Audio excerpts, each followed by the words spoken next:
Hello bachcho, let's read the question. And the question says, if the distance between the center of Earth and Moon is d, and the mass of Earth is 81 times the mass of Moon, at what distance from the center of Earth gravitational field will zero? तो basically हम लोग का question क्या कह रहा है कि ये लेट्स से ये हम लोग मान लेते हैं कि ये है हम लोग का अर्थ, ये अर्थ है, ठीक। और ये हम लोग का हम लोग का मून है, ठीक। मून। अब लेट से मून का मास हमने अगर कैपिटल एम माना है, तो जो हम लोग का अर्थ का मास है वो 81 एम हो जाएगा। और जो इसके सेंटर से मून के सेंटर तक की जो डिस्टेंस है, ये डिस्टेंस जो है वो कैपिटल डी है।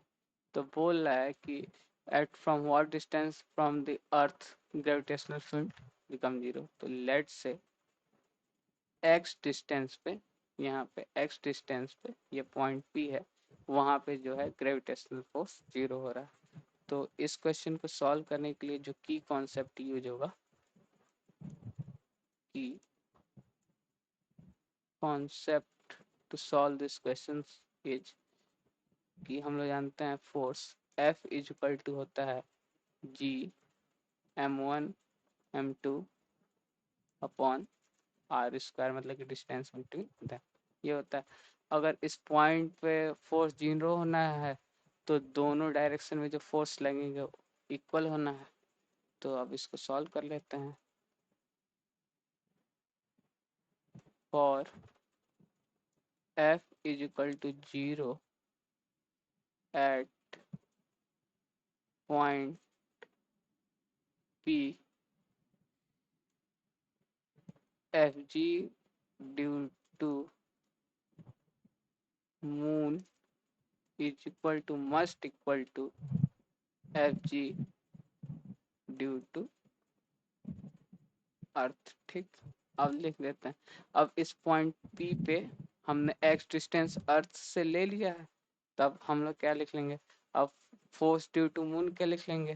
तो यहाँ पे इस पार्टिकल का मास हम लोग क्या सपोज कर लेते हैं, स्मॉल है। तो यहाँ से हो जाएगा G capital M small M upon, अब ये डिस्टेंस कितना हो जाएगा, तो ये हो जाएगा डी माइनस एक्स, ठीक।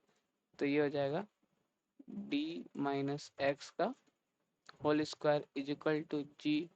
अब मास ऑफ अर्थ क्या है, 81 एम है, into small M upon X square.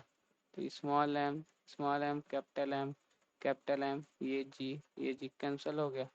तो यहाँ से देखें तो ये क्या आ जा रहा है, इसको ऐसे लिख लें 1/d-x का whole square is equal to 81/x square, ठीक। अगर हम लोग नेक्स्ट पेज पे कंटिन्यू करें तो ये हो जाएगा x square is equal to 81 into d-x का होल स्क्वायर। इसको ऐसे भी लिख सकते हैं x square is equal to 9 square और ये d-x का होल स्क्वायर। तो यहाँ से x/9 का ऐसे भी लिख सकते हैं, x/9 का whole square equal to d-x का होल स्क्वायर। अब हम लोग रूट कर लेंगे, ये हो जाएगा x/9 इज इक्वल टू हो जाएगा x/9 इज इक्वल टू ये हो जाएगा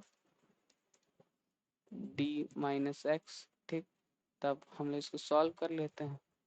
तो यहाँ से ये हो जाएगा, इसको इधर कर लेते हैं तो प्लस हो जाएगा। तो ये हो जाएगा 10x/9 is equal to D.